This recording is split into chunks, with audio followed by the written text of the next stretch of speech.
Well,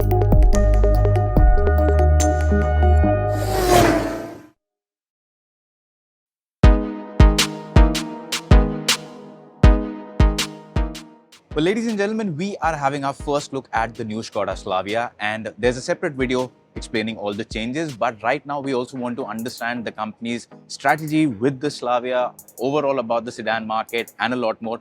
And for that, we are going to speak with Ashish Gupta, Hi. who is the brand director for Skoda India. Ashish, as always, good to have you. Thank you. And well, the updated Slavia is here.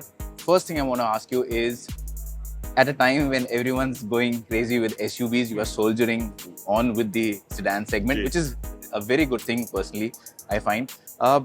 Can you tell us, what's the overall health of the sedan segment in the country right now and the Slavia's performance? No, I think it depends on perspective, to be honest. If you look at it, yes, definitely SUV is the growing body style and for its good reasons. But at the same time, sedans have never gone out of style. It's just that the offerings in this segment have also gone down.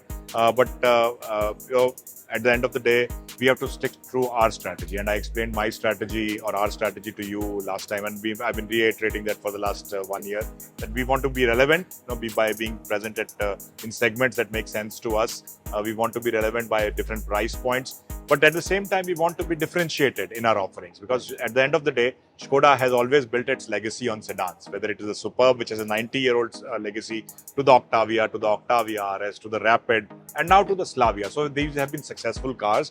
And I like to go out and say very clearly that also that, today maybe perhaps Skoda is one of the few brands in the world which has a strong best-selling sedan portfolio.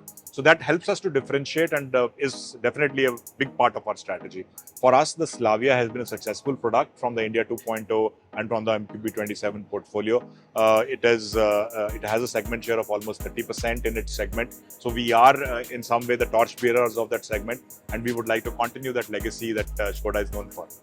Great. The design has changed. There are new features. Yes. But I also want to talk about the 8-speed automatic transmission, the first in its segment, with 1 liter. What is the kind of uptake you are seeing for automatic transmissions in the brand? So I think, automatics have always been our strength, whether it was a 6-speed automatic or, the DSG, class-leading DSG, which has now become a kind of a benchmark in that segment itself. So how to evolve that technology further, how to bring more value, I think that was the whole idea behind moving from the 6-speed to the 8-speed automatic in the Kushaq and now in the Slavia. Automatics constitute, if I look at my entire portfolio, of course it depends on segment to segment. Kailak, maybe it's around 50%. But in the Kushaq and Slavia, we have almost 65 to 70% of our sales coming from automatic. Great.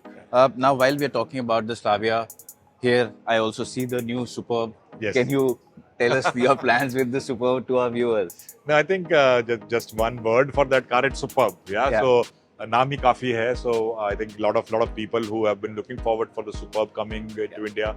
Again, it has been a benchmark in the luxury premium sedan segment. So a lot of people have been asking for us for it. Unfortunately, over the last 2 years, because of the regulations and because of the tax structures as they are, it was not easier to bring these cars back into India. But we decided to listen a little bit more closely to customers and make sure that we bring the Superb back, that too in diesel this year. In diesel? In diesel, yes. Next year? Next year. Yeah, so we open expressions of interest today.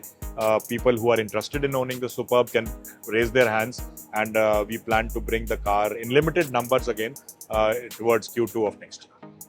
So, Skoda Diesel is coming back.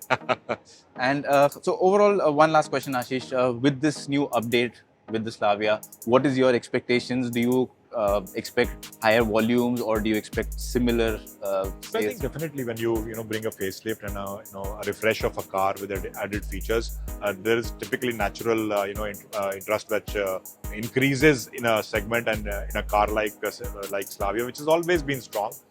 So I do definitely see an uptake of 20-25% on our volumes on Slavia.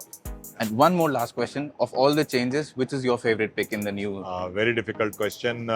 I have personally loved the rear seat massage. Yeah. All right. Thank you so much. As always, brilliant talking to Ashish. Thank you so much. Thank you.